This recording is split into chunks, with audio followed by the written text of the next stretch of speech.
네, 이제 또 계속해서 출애굽기 말씀을 읽겠습니다. 오늘이 아마 출애굽기를 보는 마지막 날이 될 것입니다.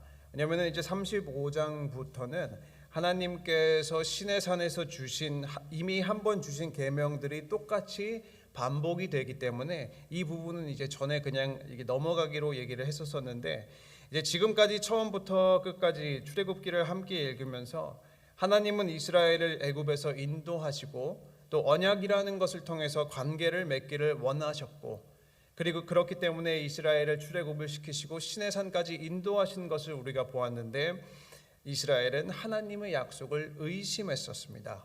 그렇기 때문에 금송아지를 섬기는 죄를 범했었습니다. 그렇죠. 막 이제 언약을 받고 아직 시작도 안 했는데 죄의 어떤 잘못된 습관으로 인해서 언약을 깼었습니다. 그러나 이스라엘이 회개하고 또 모세가 이스라엘을 위하여 중보하였을 때 하나님께서 이스라엘에게 한없는 사랑과 자비를 또 베풀어 주셨습니다.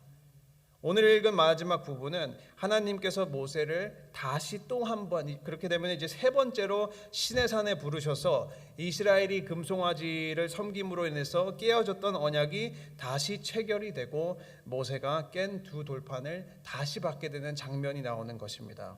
10절을 읽어보면 이렇게 되어 있습니다.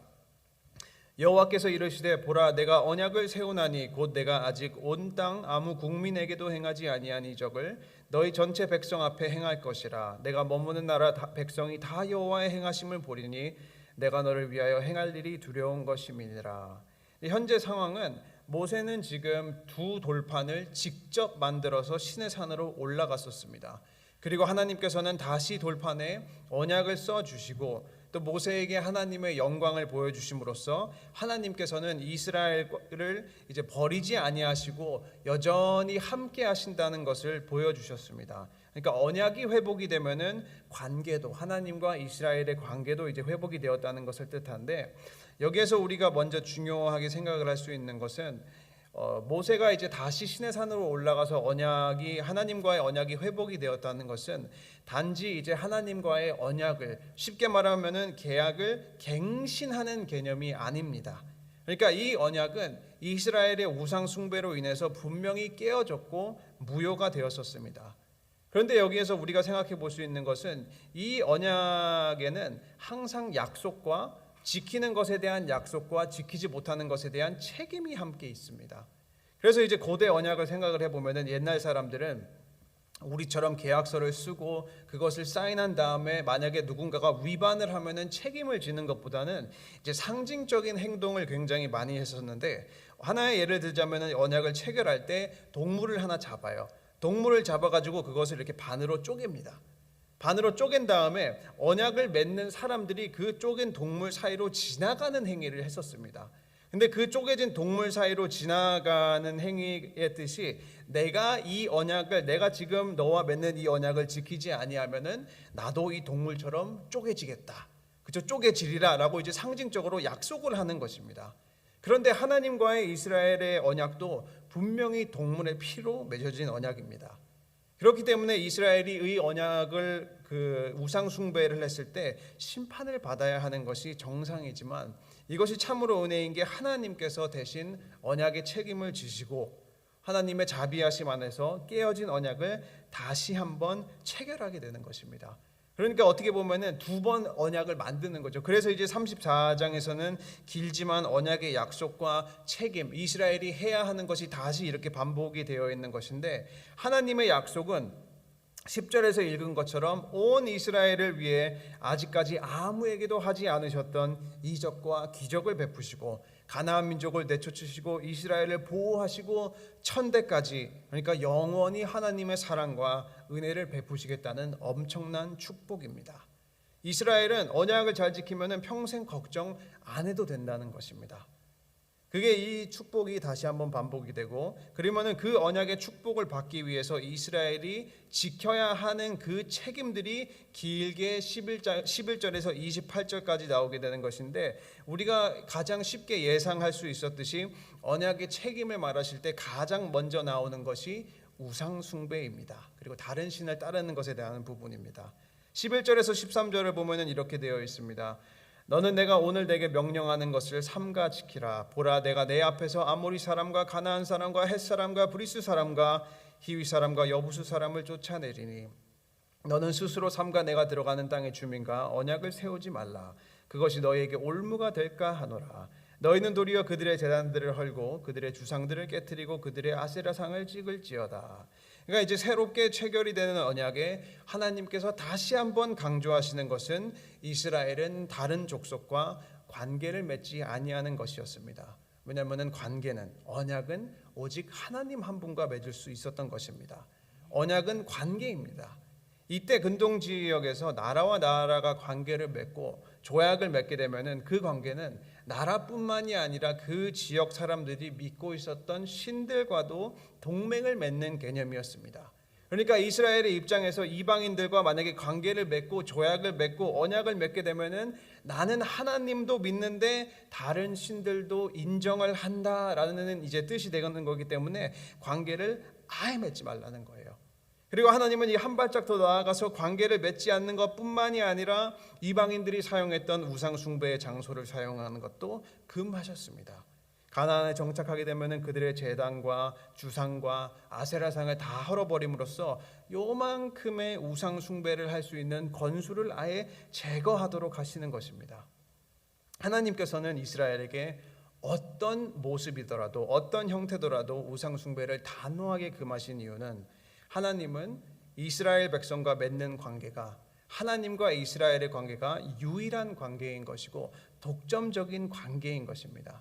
하나님과 관계를 맺으면 다른 우상이나 죄와 관계를 맺는 것을 강력하게 싫어하신다는 것입니다. 그러니까 이것을 남녀나 또는 부부 간의 관계로 표현을 하자면은 남녀의 관계로서 부부의 관계로서 서로를 독점할 수 있는 권리가 있다는 것입니다. 내 와이프고 내 남편이니까. 그 사람이 다른 짓을 하거나 바람을 피면은 절대로 안 되고 그 관계를 어떻게 해서든 유지해야 하는 책임이 있다는 것과 동일한 것입니다. 이게 하나님은 이스라엘이 얼마나 자신만을 따르고 자신만을 온전히 섬기기를 원하셨는지 자신을 14절에서 표현을 하실 때 이렇게 표현을 하십니다. 너는 다른 신에게 절하지 말라. 여호와는 질투라 이름하는 질투의 하나님이니라. 얼마나 하나님은 지금 이스라엘이 자신을 따르기를 원하셨는지 자신의 이름을 질투라고 부르십니다. 하나님은 질투하시는 하나님이십니다. 이스라엘이 다른 신을 따를 때 그리고 오늘날 우리가 하나님이 아닌 다른 것을 사랑할 때 하나님은 질투하신다는 것입니다. 그런데 우리는 이 질투라는 단어에 대해서 좀 생각을 해볼 필요가 있습니다. 왜냐하면은 우리는 대부분 질투라고 하면은 약간 누구를 시기하는 것, 다른 상대방을 통해서 악을 품는 것을 생각하는 경우가 많습니다. 또 질투는 다른 사람이 만약에 저분이 내가 없는 차나 내가 없는 재물이나 내가 없는 집을 가지고 있으면은 우리는 그 사람을 시기하고 질투하게 됩니다. 그런데 이렇게 우리가 흔히 생각하는 질투를 가지고 하나님은 질투의 하나님이다라고 생각을 해버리면은 하나님 조금 쪼잔하신 것 같은데, 그죠? 우리에게 악을 품으시어 왜 하나님이 뭐가 부족하시다고 질투하시지라고 생각을 충분히 할 수도 있는 거예요. 그러니까 우리가 하나님은 질투하시는 하나님이다라는 문장을 생각해보고 질투라는 단어를 생각을 해보면은 경쟁, 의심 또는 두려워하는 것, 이러한 이제 부정적인 생각을 하는데 질투라는 단어의 가장 1차적인 의미는 격렬한 보호입니다. 상대방을 향한 보호, 이게 핵심입니다. 그러니까 이러한 이제 보호의 개념이 사람이 가지고 있는 죄랑 연결이 되니까 그게 경쟁이 되는 거고 의심이 되는 거고 쪼잔함이 되는 것인데, 죄 때문에 그렇지 원래 질투는 다른 사람을 위해서 가지고 있는 격렬한 보호입니다. 죄가 없으신 하나님은 의심하시지 아니하시고 쪼잔하시지 아니하시고 경쟁하시지 않으시지만 특별히 자신의 백성과의 관계에 있어서는 보호적인 분이십니다. 하나님은 언약 안에서 우리를 가장 사랑하시고 그렇기 때문에 우리에게도 동일한 사랑을 요구하시는 것입니다. 그러니까 이제 14절에서 하나님은 질투하시는 하나님이다라고 말씀을 하실 때 하나님은 그가 사랑하는 자들에게, 그러니까 이스라엘에게 또 오늘날 성도에게, 성도를 완전히 사랑하시고 그 사랑을 받는 이스라엘과 우리 성도로부터도 완전하고 절대적인 사랑을 원하신다는 것입니다. 만약에 우리가 하나님의 사랑을 배신하고 세상의 것과 바람을 피게 되면은 우리는 하나님의 질투를 산다는 것입니다. 그러니까 제가 방금 이제 부부 관계를 말씀드렸지만, 물론 이제 부부 사이에도 죄로 인해서 잘못된 질투를 하기도 합니다. 의심하기도 하고 두려워하기도 하고 쪼잔하게 굴기도 하고 그런 것들이 있는데, 부부 간의 관계 안에서 결혼의 열정을 키우는, 결혼 관계를 유지하는 의로운 질투도 있습니다. 이 말이 무엇이냐면은, 만약에 예를 들어서 부부가 있는데 어떤 남편이 있어요. 근데 다른 남자가 자신의 아내에게 막 관심을 보이려고 하고, 그리고 이제 표현이 조금 그렇지만 좀 약간 찝쩍거리면은 남편이 질투를 합니다. 그죠? 질투를 합니다. 그러면은 그 질투는 잘못된 질투입니까? 아니죠. 죄가 아니고 그 질투는 의로운 질투입니다. 왜냐하면은 남편만이 결혼이라는 언약을 통해서 아내와 연애를 할 권리를 가지고 있기 때문입니다. 관계를 맺지 않는 남자는 권리가 없다는 거예요. 그러니까 이러한 유형의 질투는 죄가 아니라 오히려 더 필요한 것이고 건강한 부부관계를 유지하기 위해서 적절하다는 거예요. 왜냐하면 부부관계인데 다른 남자나 여자가 나한테 다가와도 질투심이 안 생긴다면은 그게 지금 근본적으로 그 관계에 더 잘못되었다는 것을 말하지 않습니까? 그러니까 이것을 가지고 생각을 해보면은 하나님의 질투, 하나님께서 우리를 향해 가지고 계신 질투가 이해를 되는 겁니다. 언약을 통해서 이스라엘과 또 우리와 맺은 관계에 대한 권리를 행사하시는 것입니다. 우리의 사랑, 우리의 관심, 우리의 예배, 우리의 영광, 우리의 경배는 오직 하나님께만 속한 것입니다. 그런데 그것이 하나님이 아닌 다른 것에게 주어질 때 하나님은 질투하시게 된다는 것입니다. 그래서 하나님은 이스라엘이 금송아지를 숭배한 뒤에 다시 언약을 체결하시면서 또 한 번 강력하게 우상 숭배를 금하시고 나는 질투하시는 하나님이시다라는 말씀을 하시게 되는 것입니다. 오직 하나님께서만 우리의 가장 큰 사랑과 관심이 가야 한다는 것입니다. 이것이 언약입니다. 우리가 이것을 가지고 생각을 해볼 수 있는 것은 우리도 마찬가지로 예수 그리스도의 희생과 보혈의 피로 말미암아 하나님과 언약을 맺었습니다. 새로운 언약을 맺었습니다. 이스라엘이 강한 하나님의 강력한 오른팔로 말미암아 애굽을 탈출하고 언약을 통해서 하나님의 축복을 받는 백성이 되었던 것처럼 우리도 예수님을 통해서 죄와 사망의 권세에서 탈출을 하고 새로운 언약 백성이 되었습니다. 그러나 우리도 마찬가지로 책임이 있습니다. 언약에는 항상 축복이 있고 책임이 있습니다.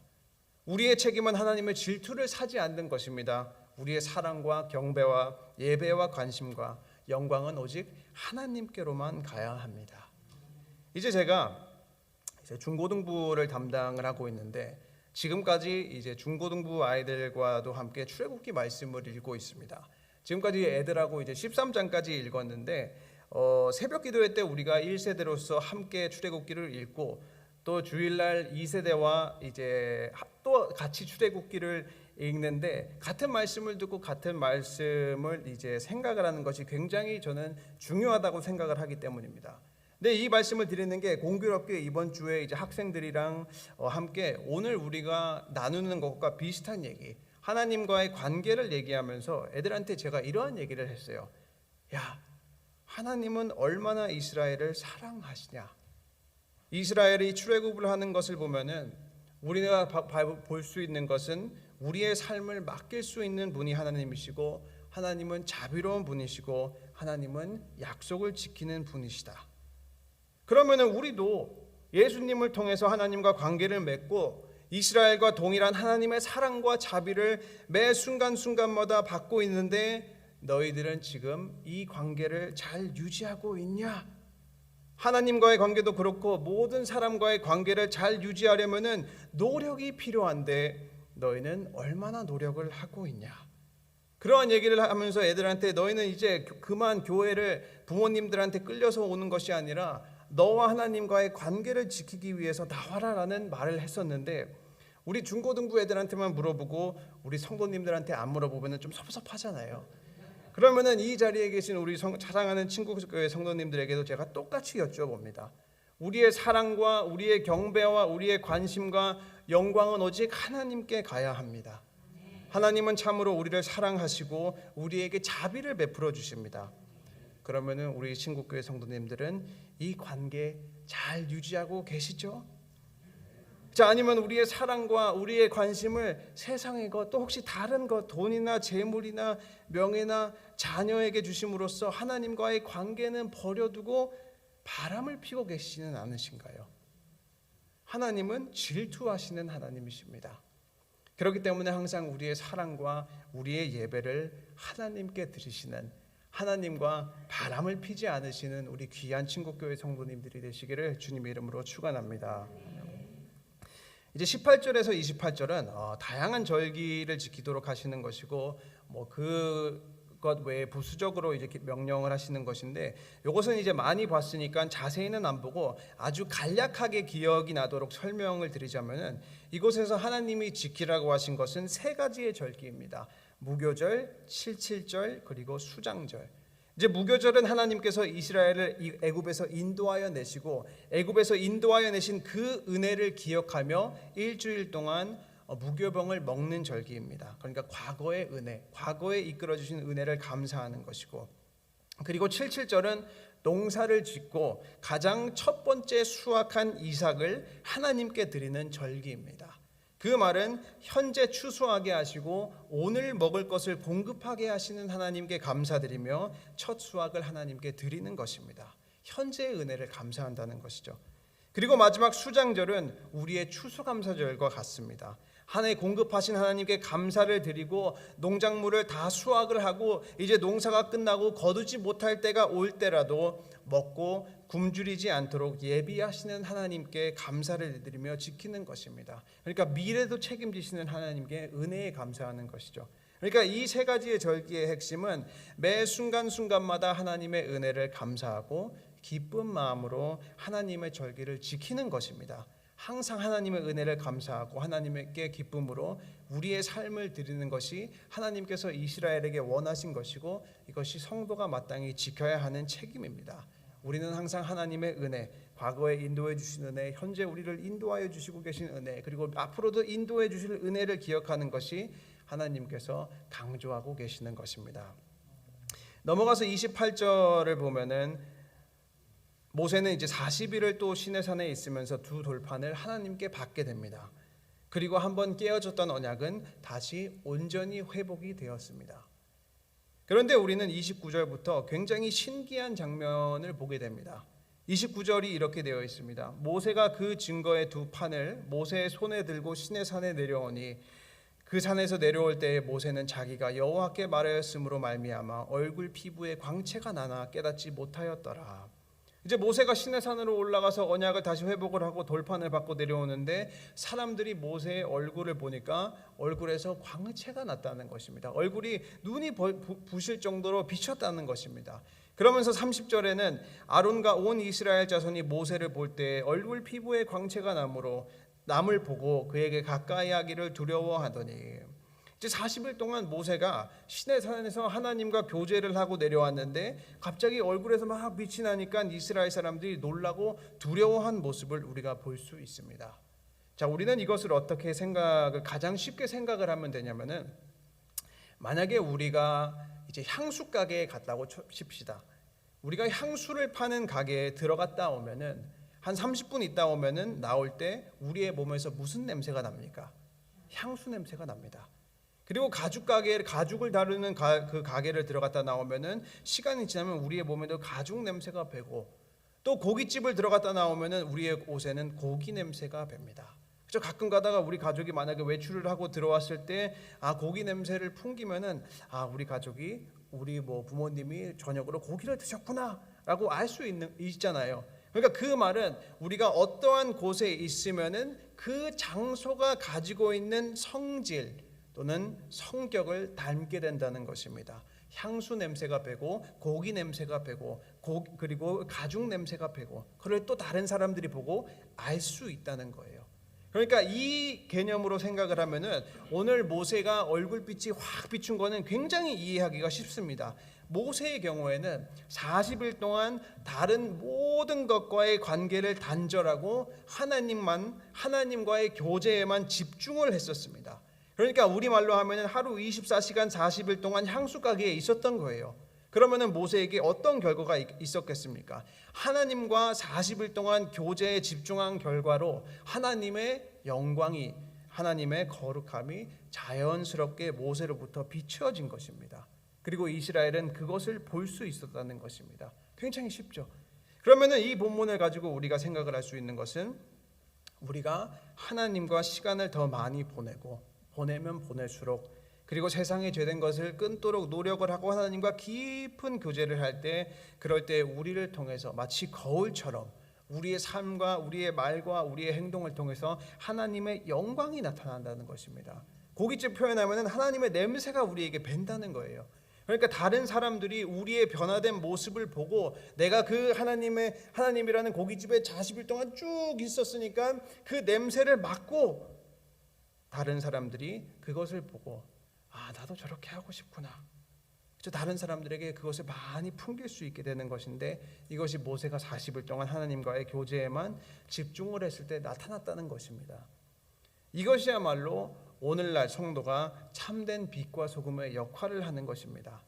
막연하게 빛과 소금이 되는 것이 아니라 내가 먼저, 또 우리가 교회로서 먼저 하나님과 시간을 많이 보내려고 하고, 우리의 삶에 성경적이지 않은 죄된 모습을 버리려고 하고, 모세가 하나님과 나눈 것처럼 우리도 예수님을 통해서 하나님과 깊은 교제를 나눌 때 우리는 성도로서 또 교회로서 세상의 빛을 나타내고 그리스도의 향기를 다른 이에게 많이 풍길 수 있는 것입니다.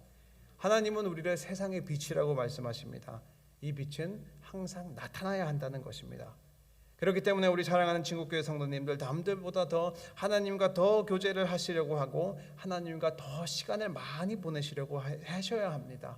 우리의 삶을 통해서 하나님의 빛을 나타날 때 하나님은 영광을 받으실 것이고, 많은 사람들은 우리의 모습을 통해서 하나님의 살아계심을 볼 수 있을 것입니다. 그렇기 때문에 빛과 소금의 역할을 많이 감당하시기를 주님의 이름으로 축원합니다. 네, 이제 깨어졌던 언약은 다시 회복이 되었습니다. 말씀드렸던 것처럼 이제 35장부터 40장까지는 똑같은 부분이 반복이 되기 때문에 25장부터 30장까지 읽은 부분은 하나님께서 모세에게 너희가 이것을 이렇게 만들어라 라고 말씀을 하시는 것이고, 35장부터 40장까지는 모세가 하나님께서 이렇게 명하시는 대로 만들었습니다 라고 기록을 한 거기 때문에 두 번이 반복이 됩니다.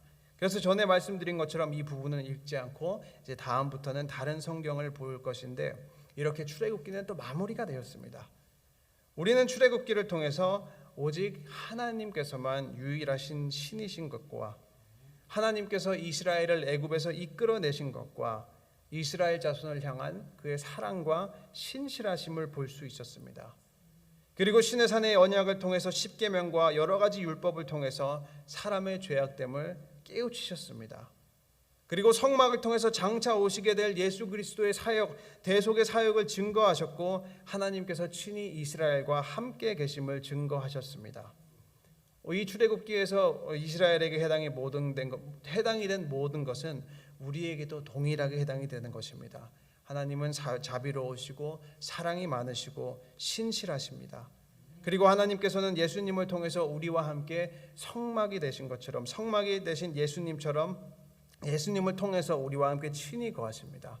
그렇기 때문에 귀한 친구교회 성도님들, 이제 출애굽기를 마무리 짓고 항상 이제 또 세상으로 나가서 하루를 사실 때 이 하나님의 은혜를 항상 기억하시고 하나님과의 관계를 잘 유지하시면서 날마다 놀라우신 하나님의 영광을 많이 체험하시는 귀한 친구교회 성도님들이 되시기를 주님의 이름으로 축원합니다. 아멘. 기도하겠습니다. 사랑의 하나님, 감사합니다. 주님, 우리가 말씀을 통해서 간구하는 것은 우리가 예수 그리스도의 보혈의 피로 맺어진 새로운 언약을 잘 지킬 수 있는 귀한 친구교회 성도님들이 될 수 있도록 도와주시옵소서. 주님, 항상 세상의 그 어떤 것보다 하나님을 가장 사랑하는 성도님들이 되게 하여 주시옵소서. 항상 우리의 삶과 우리의 행실을 통해서 하나님의 영광이 많이 나타날 수 있도록 하여 주시고, 이 어두운 세상의 빛과 소금의 역할을 잘 감당할 수 있는 그리스도의 향기를 많이 풍기는 우리 성도님들이 될 수 있도록 도와주시옵소서. 주님, 더 특별히 기도하며 간구하는 것은 몸과 마음이 편찮으신 환우들과 이창근 집사님을 위해서 기도합니다. 교회가 한마음 한뜻으로 간구하며 기도할 때 회복의 역사를 체험할 수 있도록 하여 주시옵시고, 또 오늘 하루도 힘들지 않도록 하루를 능히 이길 수 있는 족한 은혜와 힘을 또 허락하여 주시옵소서. 이제 남은 시간 우리 성도님들 기도하실 때 가지고 계신 모든 기도 제목 다 하나도 땅에 떨어지지 아니하고 믿음 안에서 이루어질 수 있도록 하여 주시고, 오늘 하루도 또 주일을 잘 준비할 수 있도록 은혜 가운데 인도하여 주시며 감사드리고 예수님 이름으로 기도드렸습니다. 아멘.